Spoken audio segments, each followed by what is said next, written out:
जय हिंद साथियों, आप सभी का स्वागत है फिर से एक बार इस नए वीडियो में।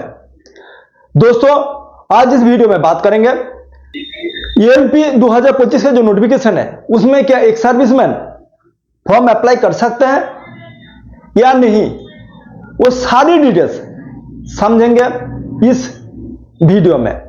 दोस्तों, आरआरबी एएलपी रिक्रूटमेंट 2025 एक सर्विसमैन, क्या ये जो नोटिफिकेशन निकली हुई है उसमें एक सर्विसमैन क्या एलिजिबल है? अगर आपका आंसर है हां, तो कैसे भर सकते हैं? क्योंकि यहां पे एजुकेशन क्वालिफिकेशन एकदम साफ साफ बताया गया है। जो यहां पे एजुकेशन क्वालिफिकेशन चाहिए 10th पास, साथ में आईटीआई, चाहे एनसीबीटी या एससीबीटी कोई भी हो सकता है। 10th पास साथ में डिप्लोमा होना चाहिए या 10th पास और अप्रेंटिस कोर्स होना चाहिए। तो क्या आप एलिजिबल है? क्या आपने मेरे जैसे आईटीआई कोर्स करके रखा है जो इस नौकरी के लिए अप्लाई कर सकते हैं? क्या इसमें कोई दूसरा तरीका है जो एक सर्विसमैन इसमें अप्लाई कर सकते हैं? क्योंकि यहां पर एक सर्विसमैन के लिए कोटा दिया हुआ है, तो जाहिर सी बात है जो एक सर्विसमैन अप्लाई कर सकते हैं। तो कैसे कर सकते हैं, ये सारी डिटेल्स समझेंगे एक एक करके। मेरे प्यारे साथियों, आप कौन कौन लोग इसके लिए एलिजिबल है वो डिटेल से समझेंगे इस वीडियो के माध्यम से। चलिए आगे बढ़ते हैं। सबसे पहले बात करेंगे इंपॉर्टेंट डेट्स के बारे में।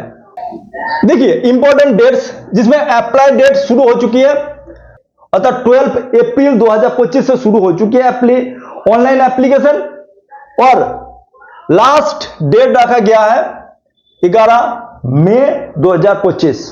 हाथ में ज्यादा टाइम नहीं है। जो एक सर्विसमैन इस नौकरी के लिए एलिजिबल है उनसे रिक्वेस्ट है सभी लोग इस फॉर्म को अप्लाई करें, ताकि इसमें कट ऑफ सबसे कम जाता है। क्योंकि इसमें 10th और आईटीआई जिनके पास है वही लोग फॉर्म फिलअप कर सकते हैं। इसीलिए कुछ गिने चुने लोग होंगे जो कि फॉर्म फिलअप कर सकते हैं। कौन लोग फॉर्म फिलअप कर सकते हैं आगे बताएंगे। और आप लोगों की रिक्वेस्ट है जो एलिजिबल है वो सभी लोग इस फॉर्म को अप्लाई करें। करेक्शन विंडो ओपन होगा 14 मई 2025 से 23 मई 2025 तक। जिनका कोई चेंजमेंट करना है, कोई अमेंडमेंट करना है, इस डेट में आप कर सकते हैं। जो 1 से लेकर 10 पॉइंट यहां रखा गया है, ये सारे पॉइंट्स आपके लिए इंपॉर्टेंट होने वाला है। चलिए एक एक करके जानते हैं। उसके बाद आते हैं एज लिमिट। एज लिमिट क्या रखा गया है और एज रिलैक्सेशन कौन सी कैटेगरी के लिए, अर्थात एक सर्विसमैन के अंदर जो ओबीसी, एससी, एसटी है उनके लिए कितना एज रिलैक्सेशन है, वो सारे हम चर्चा करेंगे। वैकेंसी एक सर्विसमैन का, अर्थात एक सर्विसमैन का कितनी वैकेंसी है और जोन वाइज कितनी वैकेंसी है, वो हम डिटेल्स में समझेंगे। और ये बात बताऊंगा जो कौन सी जोन में एक सर्विसमैन को अप्लाई करना है ताकि आपको नौकरी पक्का है, चलिए वो भी बताऊंगा। जो बिगिनर है उनके लिए उनका जो सोच है और हम जो एक सर्विसमैन का जो सोच है वो बिल्कुल अलग है, डिफरेंट है। इसीलिए कोई जोन सिलेक्ट नहीं करना जिसमें आपका बाद में दिक्कत हो और बाद में आप नौकरी छोड़ना पड़े। इसीलिए आप जोन सिलेक्ट सोच समझ के करें, और मेरे वीडियो में बताया गया जो पॉइंट्स है उसको मद्देनजर रखते हुए जोन को सिलेक्ट करें। चलिए आगे बढ़ते हैं। नेक्स्ट जो 4 नंबर, सर्विस पर्सन एक सर्विसमैन कोटा कैसे ले सकते हैं, और जो एक सर्विसमैन एक बार एक सर्विसमैन का कोटा ले चुके हैं दोबारा कैसे आप इस कोटा की फायदा उठा सकते हैं, वो सारी डिटेल्स इसमें चर्चा करूंगा। फिर बताऊंगा जो एक सर्विसमैन का कट ऑफ कितना जाती है और प्रीवियस ईयर की कितना कट ऑफ थी, वो डिटेल से समझेंगे। क्योंकि मैं पहले बता दिया जो आप लोग गिने चुने कुछ एक सर्विसमैन है जो इनके लिए फॉर्म फिलअप कर सकते हैं। सभी लोग फॉर्म फिलअप नहीं कर सकते हैं, कौन लोग कर सकते हैं, नहीं कर सकते, डिटेल से समझेंगे। चलिए वीडियो को अंत तक देखते रहिए। फिर मेडिकल कैटेगरी क्या चाहिए यह बताऊंगा। सैलरी सबसे इंपॉर्टेंट है, सैलरी, क्योंकि हमें घर चलानी है तो सैलरी की बहुत जरूरी है, और सैलरी को मद्देनजर रखते हुए हमें सैलरी और ग्रॉस सैलरी कितना है, पे लेवल, कौन सी पे लेवल के सर्विस है, वो डिटेल से समझेंगे। फिर एग्जाम पैटर्न और एग्जाम सिलेबस बहुत ही इंपॉर्टेंट है। एग्जाम पैटर्न क्या है, क्यों हर एग्जाम का एग्जाम पैटर्न अलग होता है। एसएससी का एग्जाम पैटर्न अलग है, रेलवे का एग्जाम पैटर्न अलग है, बैंक का एग्जाम पैटर्न अलग है, और रेलवे में जो डिफरेंट एग्जाम है उनके लिए एग्जाम पैटर्न अलग होता है। ग्रुप डी का एग्जाम पैटर्न अलग है, एनटीपीसी का एग्जाम पैटर्न अलग है, एएलपी टेक्नीशियन का एग्जाम पैटर्न अलग है। इसीलिए हर एग्जाम का एग्जाम पैटर्न जानना बहुत ही जरूरी है, वो डिटेल से हम समझेंगे, और सिलेबस क्या रहेगा वो डिटेल से हम समझेंगे। फिर आप लोगों को पता है जो एग्जाम फीस क्या रहता है, जो नहीं पता है उनके लिए चर्चा करूंगा, जो एग्जाम फीस कितना रहेगा डिटेल से समझेंगे। और लास्ट में समझेंगे हाउ टू अप्लाई ऑनलाइन, कैसे आप ऑनलाइन अप्लाई कर सकते हैं वो हम डिटेल से समझेंगे, और आपको फॉर्म फिलअप करके भी दिखाऊंगा जो कैसे फॉर्म फिलअप किया जाता है। जो बिगिनर है उनके लिए ये वीडियो सबसे महत्वपूर्ण है। चलिए एक एक पॉइंट को हम डिटेल से समझते हैं। दोस्तों वीडियो में जाने से पहले आप लोगों से एक छोटी सी गुजारिश है, जिन लोग इस चैनल में नया है, अभी तो चैनल को सब्सक्राइब नहीं किया है, वो अभी इस चैनल को सब्सक्राइब करके बेल बटन को प्रेस कर दीजिए, ताकि सैनिक से जुड़ी हर डिटेल्स डे बाय डे मिलता रहे आपको सबसे पहले। चलिए शुरू करते हैं। तो चलिए सारे पॉइंट्स को एक एक करके डिटेल से समझते हैं। आरआरबी एएलपी का मतलब असिस्टेंट लोको पायलट, एक तरफ से बोल सकते हैं, एकदम सीधी भाषा में बोल सकते हैं ट्रेन की ड्राइवर, जो कि असिस्टेंट की तौर पर आपका सिलेक्शन हो रहा है। एजुकेशन क्वालिफिकेशन 10th, साथ में आईटीआई होना चाहिए। एक सर्विसमैन के लिए कैसे एलिजिबल है वो हम वीडियो में समझते हैं। नेक्स्ट जो पॉइंट है वो इंपॉर्टेंट डेट्स, मैं पहले बता चुका हूं, जो एप्लीकेशन ऑनलाइन शुरू हो चुकी है और लास्ट डेट 11 मई 2025 है, तो हाथ में ज्यादा समय नहीं है। जो एलिजिबल कैंडिडेट है, जो एक सर्विसमैन एलिजिबल है, वो सभी के सभी इस नौकरी के लिए फॉर्म अप्लाई कीजिए, ताकि फॉर्म अप्लाई करना और नौकरी मिलना आपके लिए बहुत ही आसान है। इसमें बहुत ही कम कट ऑफ होता है, क्योंकि कुछ गिने चुने एक सर्विसमैन ही इसमें अप्लाई कर सकते हैं। वो मैं बताऊंगा कौन कौन अप्लाई कर सकते हैं, कौन कौन अप्लाई नहीं कर सकते हैं, वो मैं डिटेल्स आपको समझाऊंगा। एज इसमें मांगा गया है 18 से 30, 1/7/2025 में हिसाब से, जिनकी डेट है 30 साल के अंदर सभी अप्लाई कर सकते हैं। जिसमें एज रिलैक्सेशन दिया गया है यूआर के लिए 3 साल, ओबीसी एनसीएल के लिए 6 इयर्स, और जो एससी एसटी कैंडिडेट उनके लिए है 8 इयर्स की छूट। इसके मतलब आपको बताता हूं, एज है आपका, जो टोटल एज से टोटल जो सर्विस है उसको माइनस करना है। उसको माइनस करने के बाद जो डिजिट आपको देखने को मिलेगा उसके साथ भी 3 साल और आपको माइनस करना है। उसके बाद अगर आप 30 के अंदर आते हैं, 1/7/2025 की जो क्राइटेरिया रखा है, तो आप एलिजिबल है। मेरे ख्याल से एज कैलकुलेशन करना आपको आ गया होगा। ओबीसी के लिए इसमें 3 साल और जोड़ दीजिए, और एससी एसटी के लिए 5 साल का और छूट है। तो आशा करता हूं जो एज कैलकुलेशन आपको सही से आ गया होगा। चलिए नेक्स्ट देखते हैं वैकेंसी कितने हैं। एक सर्विसमैन का वैकेंसी कितना है, एक सर्विसमैन का टोटल वैकेंसी कितना है, टोटल वैकेंसी है 1004 अर्थात 1000 प्लस वैकेंसी है। और किस जोन में कितना वैकेंसी है? सबसे ज्यादा जो वैकेंसी है जिस जोन में, वो है सिकंदराबाद। सिकंदराबाद में कितना वैकेंसी है? 151। उसके बाद भुवनेश्वर में कितना? 93 वैकेंसी है। रांची में 121, टोटल 121 वैकेंसी है। और वहीं पे कोलकाता जो जोन है, कोलकाता जोन में सबसे पसंदीदा जो कोलकाता जोन है उसमें 73 है। इसके अलावा मुंबई में भी ठीक ठाक वैकेंसी है।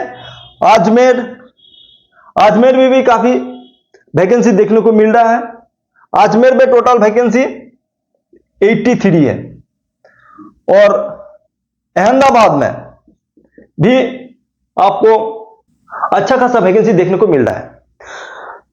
तो सबसे बड़ी बात यह है जोन सिलेक्ट कैसे करना है।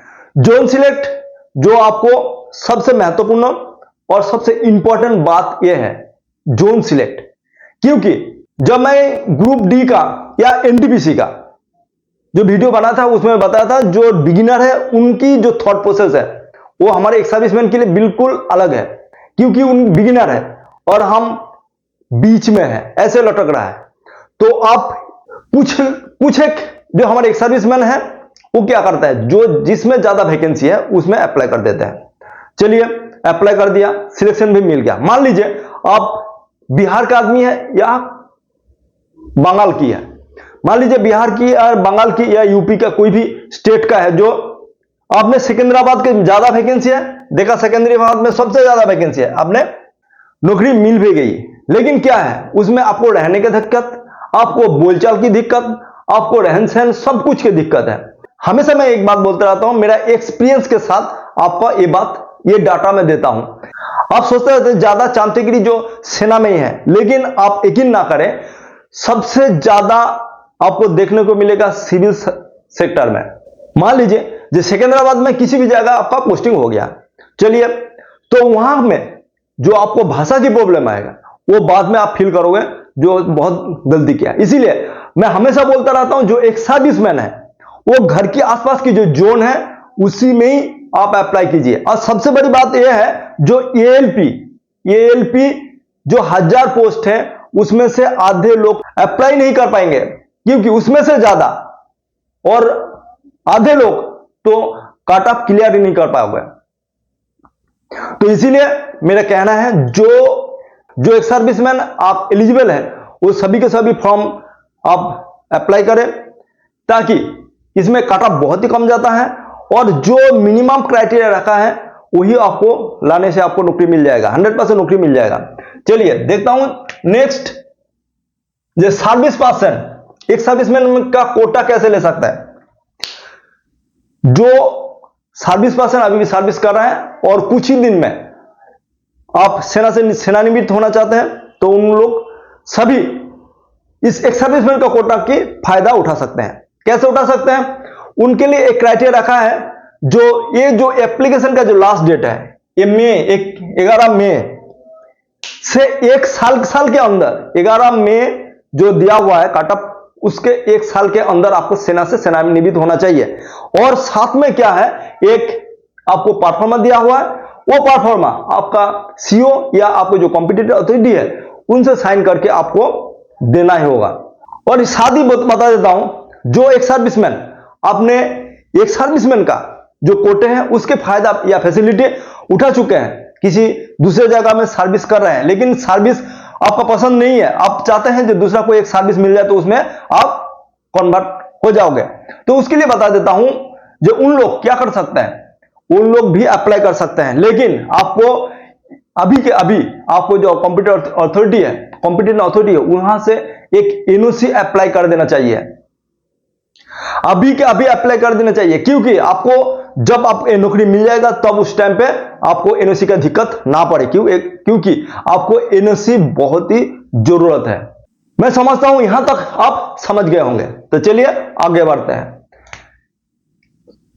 एक सर्विसमैन का कट ऑफ मैं पहले बार बार बता चुका हूं, जो एक सर्विसमैन का कट ऑफ और प्री कट ऑफ आप देखे तो उसमें एकदम साफ साफ आपको नजर आएगी।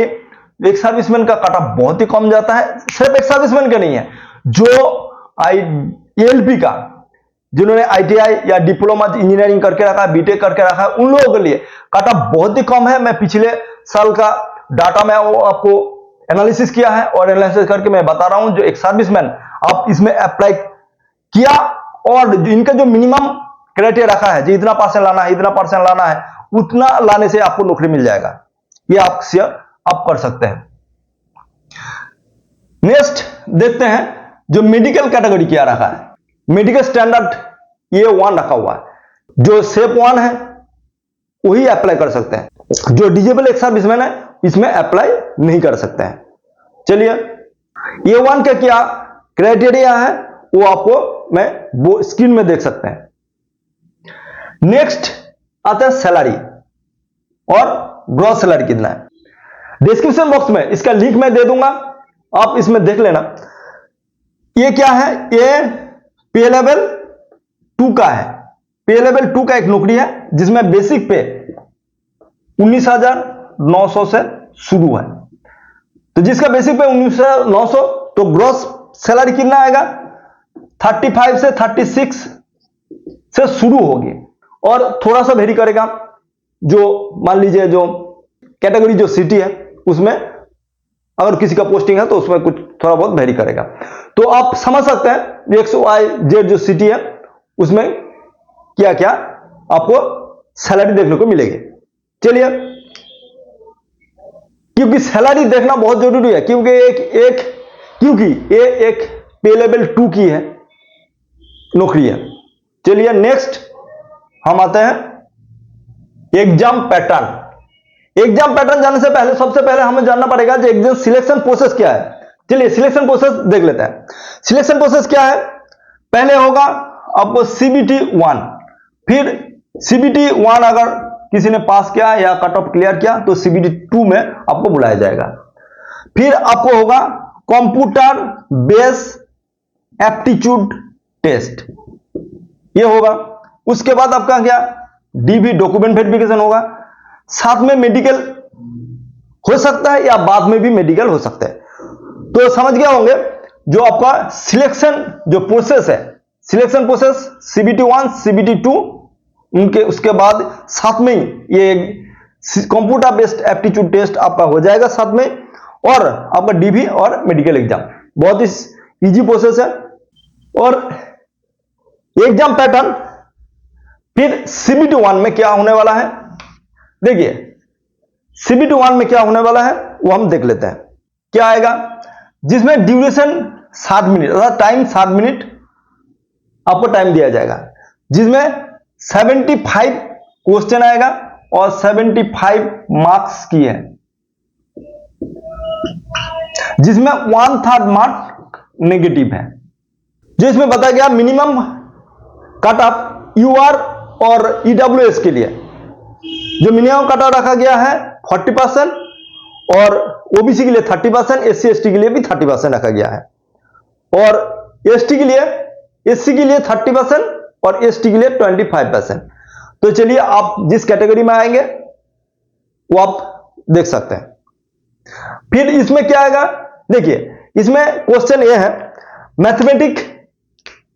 मैथमेटिक का कुछ क्वेश्चन आएगा, मेंटल एबिलिटी अर्थात रीजनिंग की क्वेश्चन आएगा, और इसमें जनरल अवेयरनेस और करंट अफेयर्स और जनरल साइंस, ये 4 सब्जेक्ट का आपको क्वेश्चन आपको देखने को मिलेगा। तो मैथ, रीजनिंग, जनरल अवेयरनेस और GS, ये 4 सब्जेक्ट आपको CBT 1 में देखने को मिलेगी, जिसमें टोटल टाइम मिलेगा 7 मिनट। 75 क्वेश्चन आपको देखने को मिलेंगे।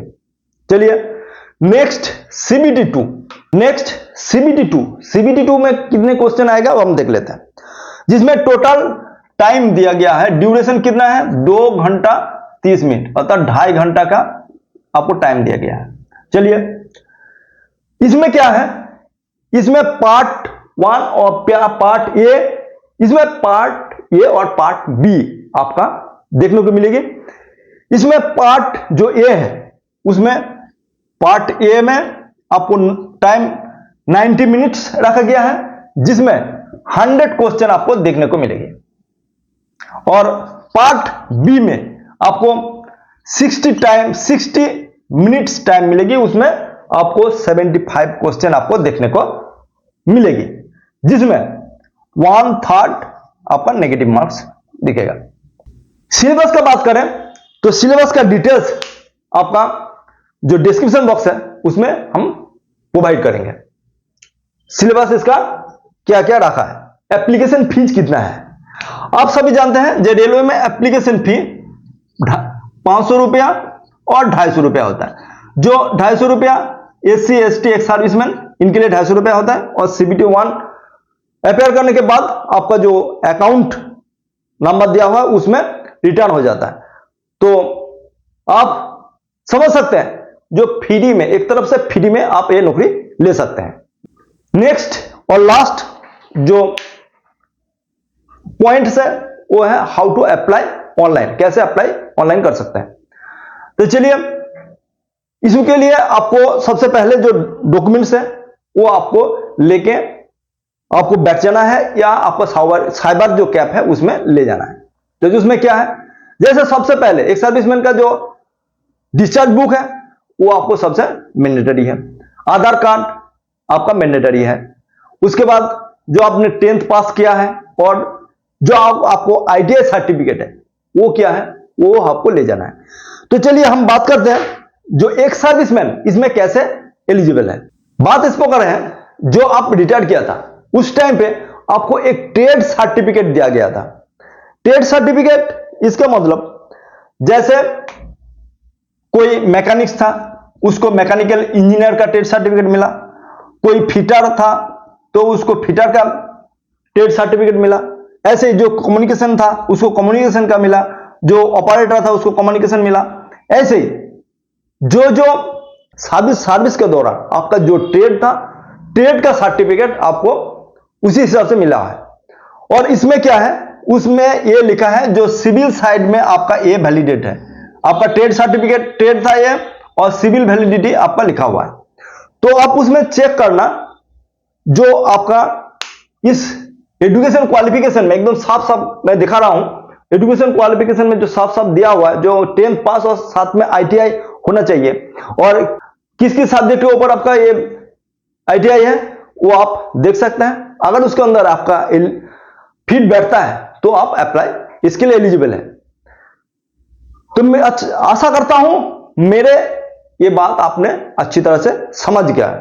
टोटल पॉइंट्स मैं आपको समझाया, इसमें से नोटिफिकेशन का पूरे मेन पॉइंट्स और डिटेल्स पॉइंट आपने समझ गए होंगे। तो आशा करता हूं जो आपको वीडियो अच्छा लगा, और वीडियो आपको अच्छा लगे तो लाइक शेयर करना ना भूलिए, और चैनल में नया है तो चैनल को सब्सक्राइब करना ना भूलिए। चलिए आज का वीडियो यहीं पर समाप्त करता हूं, फिर मिलेंगे कोई ऐसे ही कोई टॉपिक लेकर दूसरा वीडियो में। जय हिंद।